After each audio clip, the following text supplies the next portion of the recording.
जय गुरु जी। गुरु जी के चरणों में शत शत प्रणाम। और गुरु जी की जितनी भी प्यारी संगत विराजमान है, उन सबको बहुत बहुत प्रणाम। क्योंकि संगत के अंदर ही गुरु का वास है। गुरु जी का शुक्राना, शुक्राना आप सब लोगों का। जितनी भी संगत पीछे बैठी है, कोशिश करो, अगर आप आगे आते हो तो अच्छा लगेगा। सामने बैठ के, रूबरू बैठ के बातें सुनोगे तो और भी अच्छा लगेगा। आज सबसे पहले मैं आपको एक छोटा सा क्लिप बताती हूँ कि गुरु जी का लाइफ का छोटा सा। वो जी है कि जब ईश्वर धरती पे आता है, चाहे कोई भी ईश्वर आए, चाहे वो राम थे, कृष्ण थे, साईं थे, जब जब भी ईश्वर धरती पे आते हैं तो एक छोटे से गांव में आते हैं। गुरु जी हमारे ईश्वर कहाँ आए? डुगरी में। जब गुरु जी का आना हुआ, बर्थ हुआ, तो क्या था डुगरी? पंजाब का एक छोटा सा गांव, जिसके अंदर ना कोई मार्केट, बहुत छोटे छोटे घर, कच्चे घर, पक्के घर, वो था डुगरी। गुरु जी बाय बर्थ ही ईश्वर हैं। ऐसे नहीं है कि उन्होंने कोई तपस्या करी है, जहाँ वो कोई तपस्या करके वो महात्मा बने हैं। ऐसा कुछ नहीं है।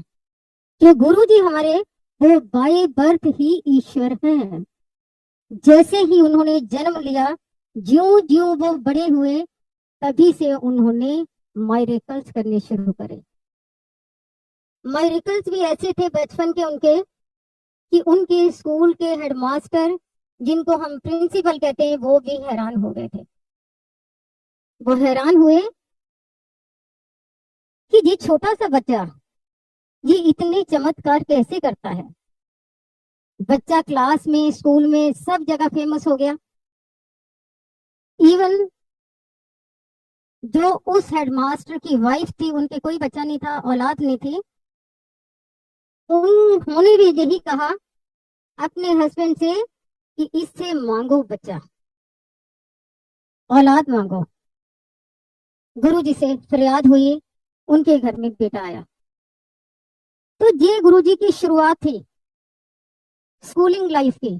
उसके बाद जैसे जैसे बड़े हुए, उनकी स्टडी होती गई, ग्रेजुएशन में आए, पोस्ट ग्रेजुएशन में आए, स्टडी उनकी कंटिन्यू रही, और मायरिकल्स भी साथ साथ रहे। क्योंकि जो उनके सर्कल में, उनके नजदीक फ्रेंड्स थे, वो देखते थे कि यार हमारा दोस्त ये क्या क्या करता है। उस टाइम ये थोड़ी सोच सकते थे कि ईश्वर धरती पे आया। वो तो दोस्त को दोस्त की तरह डील करते थे। गुरु जी ने पोस्ट ग्रेजुएशन कंप्लीट करी। सबसे पहले कहाँ आए? जलंधर में। जब गुरु जी जलंधर में आए, तो डिफेंस कॉलोनी कॉर्नल वाला घर था। मुझे थोड़ी कि गुरु जी का ये देने वाले गुरु है कोई ना कोई। गुरु जी उस घर के अंदर आए, विराजमान हुए। गुरु जी अपनी स्टूडेंट लाइफ में भी अपने दोस्तों के घर जाते थे, वहां भी मरेकल करते थे। उनकी माएँ भी हैरान हो जाती थी। गुरु जी की अपनी माँ, वो देखती थी कि सब दोस्तों की शादियां हो रही हैं, कि मेरे बेटे की शादी कब हुई। दोस्तों से कंपेल भी करती थी कि कोई देखो कुड़ी, देखो कोई मेरे मुंडे ਲਈ, यदि भी ब्याह हो जाए। पर उनको नहीं पता था कि हमारा बेटा एक साक्षात ईश्वर धरती पे आया हुआ। ऐसे उनका जलंधर में था। जलंधर के बाद कहाँ आए? चंडीगढ़। पहले जलंधर में डेरा जमाया। जलंधर में जब आए तो दिन के टाइम बैठते थे, जैसे सुबह 10-11 बजे बैठते थे, रात को 11-12 बज जाते थे। उसके बाद चंडीगढ़। चंडीगढ़ भी किसी के घर में डेरा लगाया, दरबार सजाया, संगत आनी शुरू हो गई। धीरे धीरे के जो पंजाब की संगत थी, बहुत प्यारी। वहां भी क्लास 1 पीपल आए, बड़े बड़े ऑफिसर आए, चंडीगढ़ के बाद कहाँ आए सीधा? हिंदुस्तान की राजधानी दिल्ली। एक गांव का छोटा सा बच्चा राजधानी के अंदर आके बैठ गया। एम्पायर स्टेट, घर बड़ा नहीं था, छोटा था। जैसे दिल्ली में आए, बहुत शुरू में बहुत कम संगत थी। जब बहुत कम संगत थी, वो संगत कौन सी थी? वो संगत थे हाई फाई लोग, जिसमें गवर्नमेंट दोनों थी, चाहे वो बीजेपी की थी चाहे कांग्रेस की थी। उनके सारे बड़े बड़े लीडर जो टॉप मोस्ट थे वो ही आते थे। क्रिकेट के प्लेयर आते थे, टाटा, बिरला, जनरल इंडिया के आईएएस ऑफिसर आते थे। कहने का भाव ये है कि संगत स्टार्टिंग में बहुत कम थे। कहते कि हमारा कोई कोई ना कोई कर्म ऐसा होगा, पुण्य कर्म होगा, कि उस टाइम पे उस संगत के बीच में हमारा भी आना हुआ। सारे हाई फाई लोग, और बीच में एक छोटी सी जगह हमें मिली। गुरु जी ने पहले ही दिन हमें बहुत प्यार करा, अपने दिल के अंदर बिठाया, और हमने भी उनको पहले ही दिन अपने दिल में बिठाया। इनको बोला कि शर्मा तो रोज आना। ठीक है गुरु जी।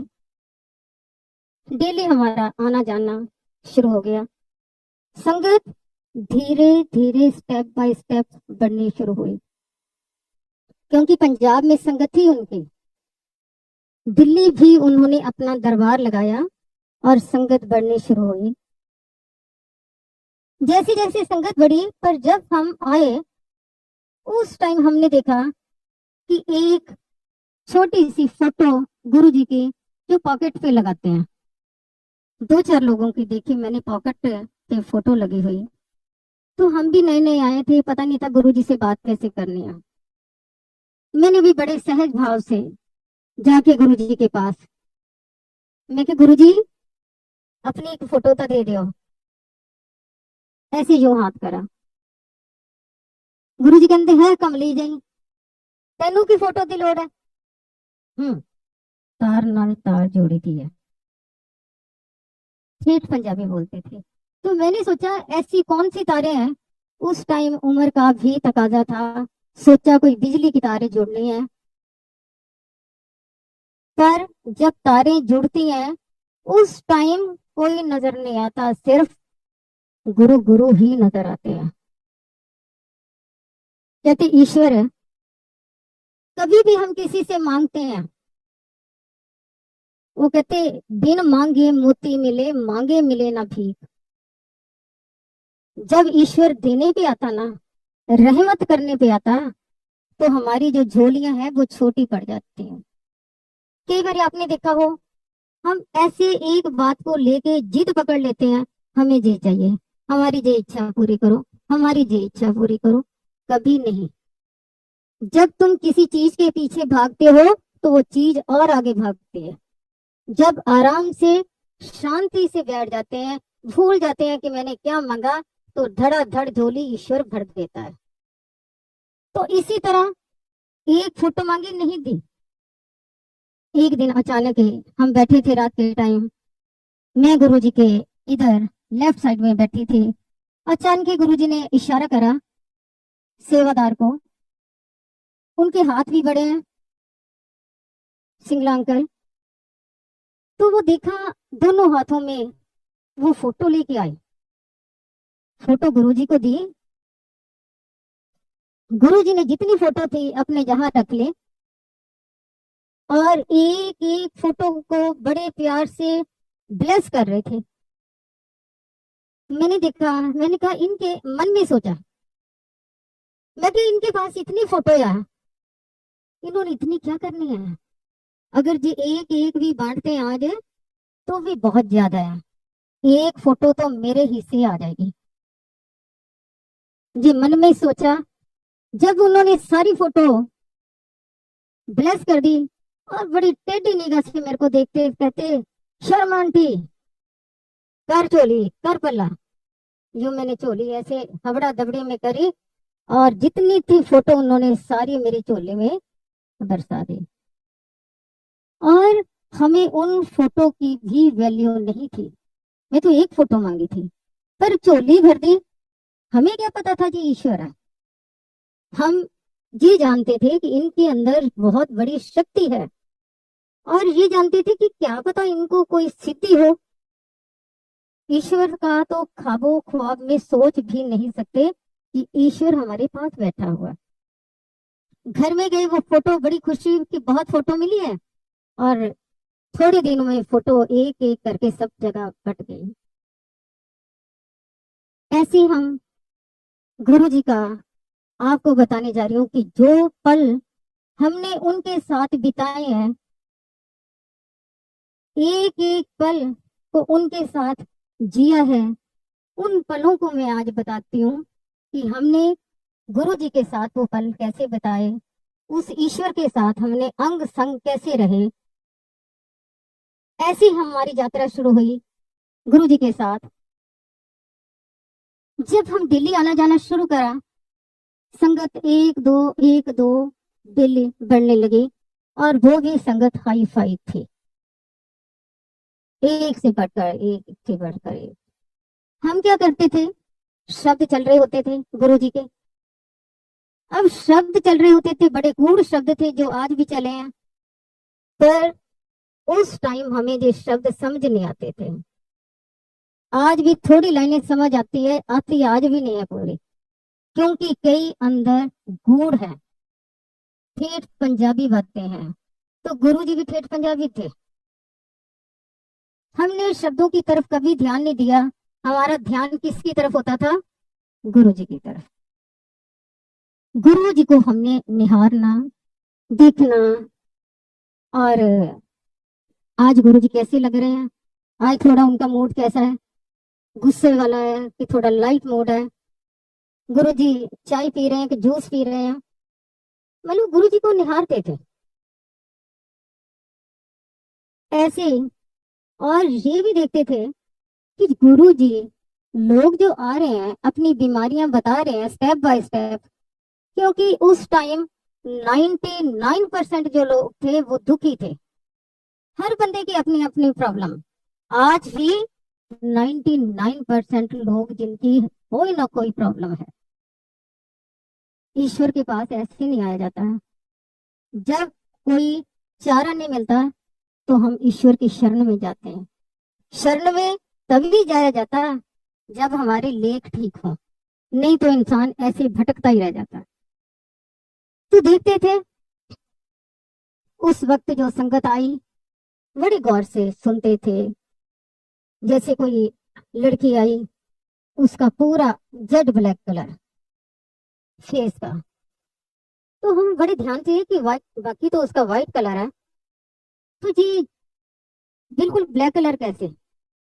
गुरु जी के पास आई, उसने वर्ड में सारा ट्रीटमेंट करवाया, कहीं ट्रीटमेंट नहीं हुआ। आते ही शर्मा भी रही थी। गुरु जी ने उसको कहा लोटा लेके आ। अगले दिन वो लोटा लेके आई। लोटे की भी क्या पावर है। लोटा, जहाँ गुरु जी पहले चमचे से ट्रीटमेंट करते थे, चम्मच या लोटा कुछ नहीं है, ये गुरु जी की पावर है।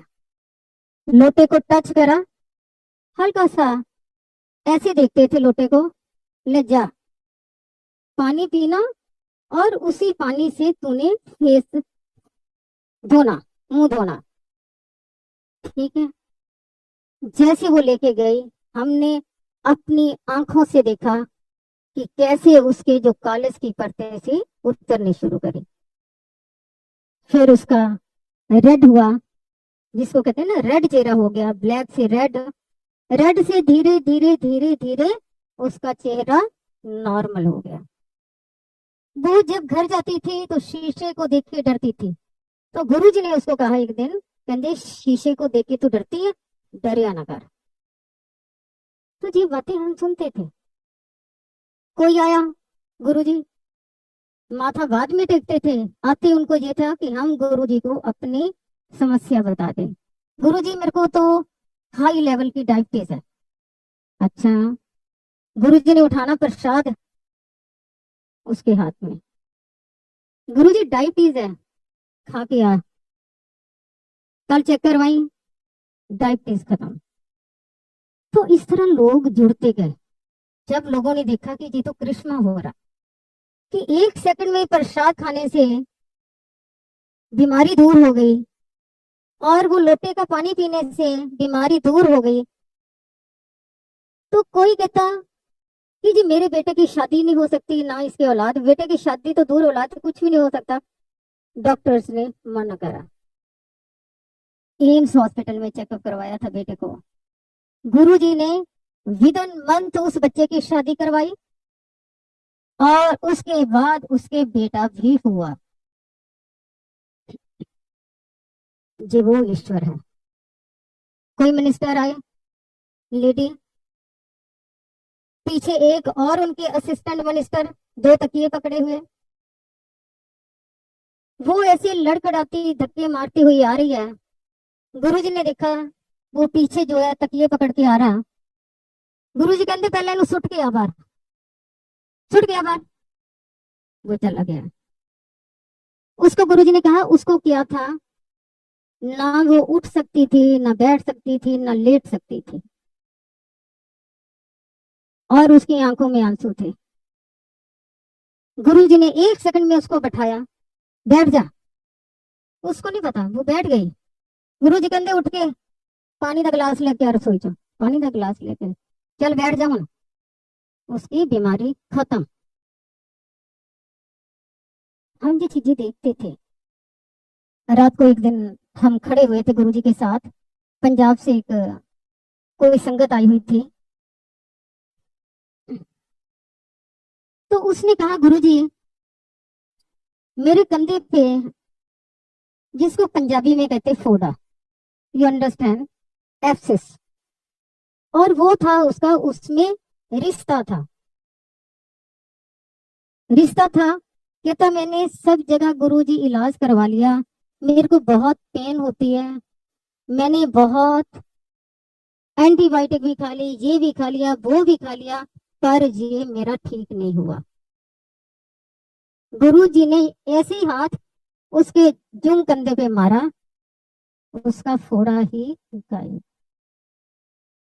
जब ऐसी बातें हम देखते थे दरबार में, तो बड़ी हैरानी सी होती थी कि ये करते क्या है। वहां बैठे भी सोचते थे, और घर में भी आके सोचते थे कि गुरु जी के अंदर इतनी बड़ी शक्ति है, इतनी बड़ी पावर है, और वो हमारी मन की भी बातें सुन लेते हैं, 1 सेकंड नहीं लगाते। तो ये, पर उसी टाइम हमारी आंखों के आगे माया का पर्दा डाल देते थे। कई बार वो क्या भी देते थे, ले रब थोड़े अगे बैठा, तुसी पहचान ही नहीं रहे, भी पत्थर नाल टक्कर मारते रहने हैं। अगर वो अपने आप को कह देते कि मैं ईश्वर हूं, तो हम कभी ना, हम मानते नहीं, ऐसे थोड़ी ईश्वर होते हैं। क्योंकि हम उस टाइम भी सारी संगत कंफ्यूज थी, सारी संगत कंफ्यूज थी, और गुरु जी कहते थे आ जाओ कंफ्यूज हो, आ जाओ कंफ्यूज आ जाओ, क्योंकि सारी सोच भी नहीं सकते थे ना। उनके अंदर, हर संगत के अंदर एक डाउट जरूर होता था। काम भी करी जा रहे थे गुरु जी सारे, और फिर भी संगत को शक होता था। गुरु जी को हमने कभी भी सोते हुए नहीं देखा था, सोते हुए कभी नहीं देखा था। गुरु जी के साथ जैसे जैसे हमारी जर्नी शुरू हुई,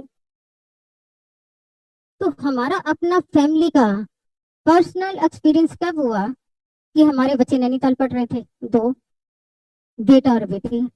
एक दिन वहां से फोन आ गया, हम कभी भी जाते थे तो गुरुजी को बता के जाते थे कि गुरुजी हम फलां जगह पे जा रहे हैं।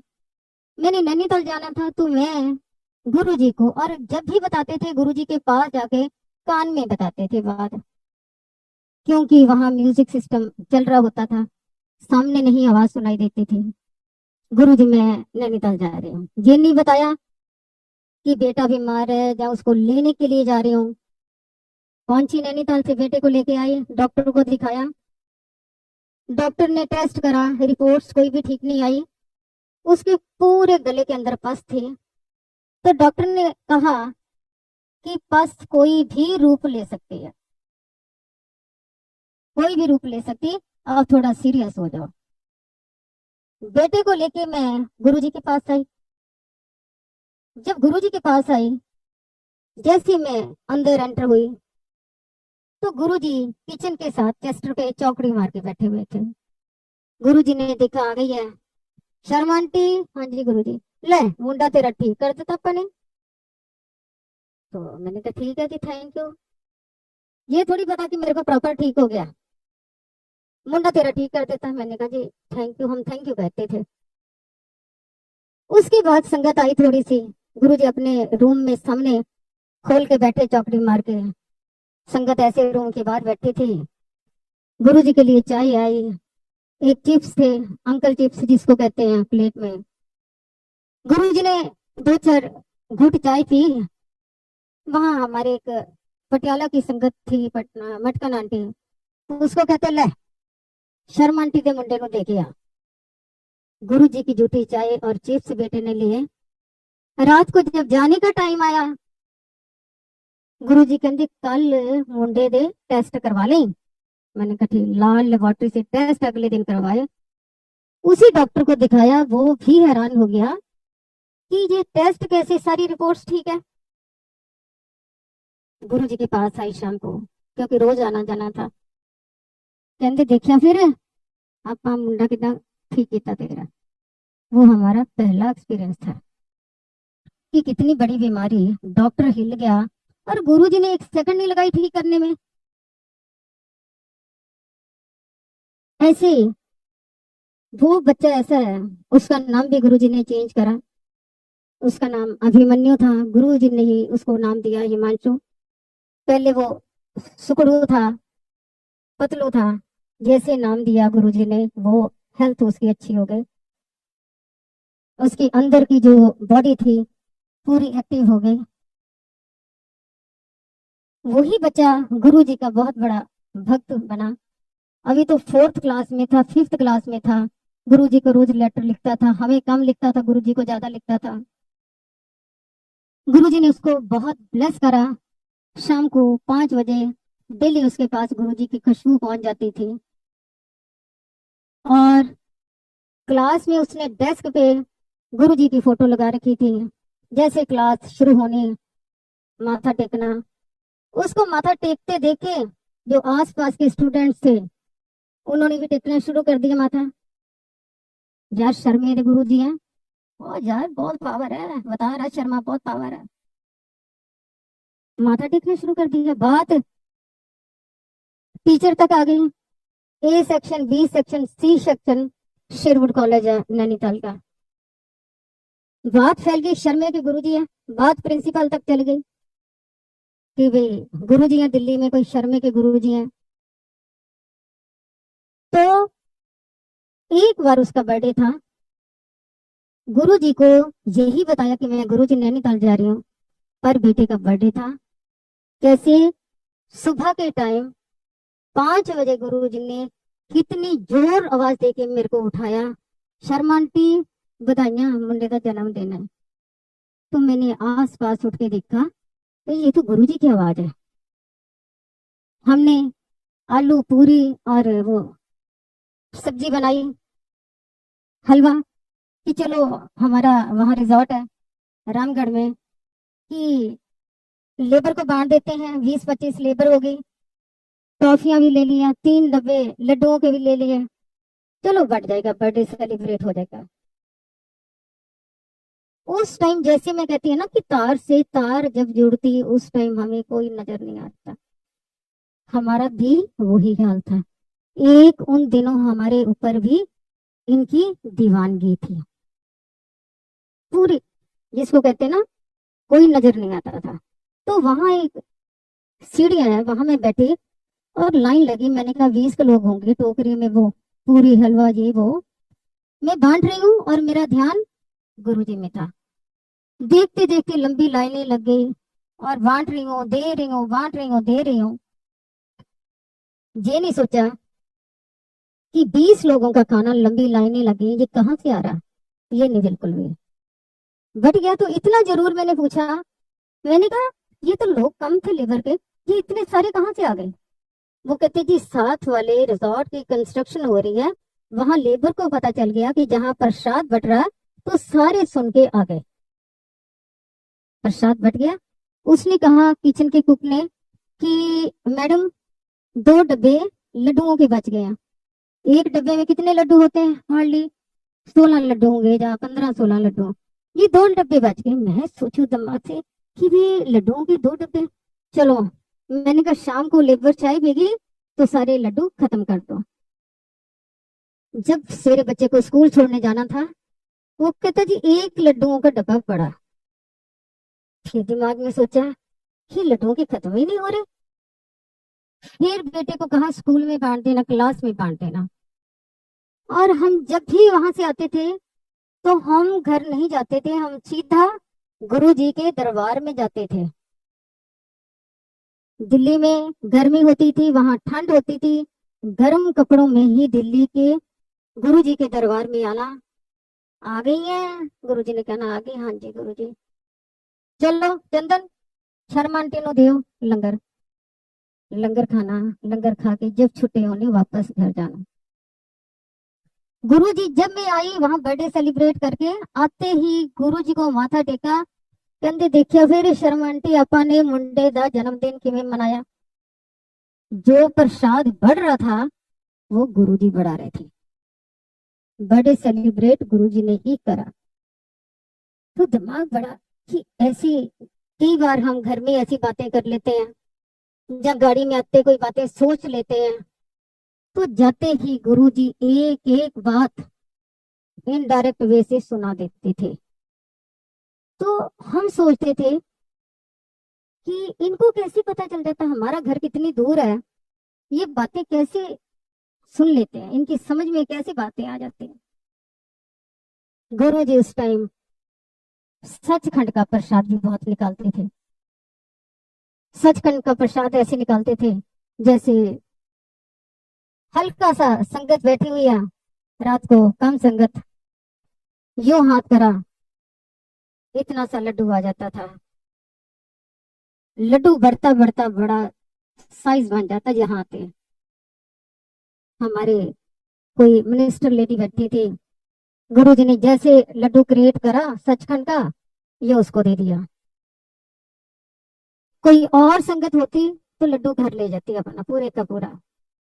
पर वो लेडी अच्छी थी, उसने कहा गुरुजी मैं सबको बांट दूं। गुरुजी कहते बांट दे। उसी टाइम में टिश्यू पेपर आ गए, सबको थोड़ा थोड़ा प्रसाद बट गया। जैसे ही हमने एक कण उस प्रसाद का मुंह में डाला, तो ऐसा था पता नहीं कितनी बॉटल खुशबू की अंदर चले गई।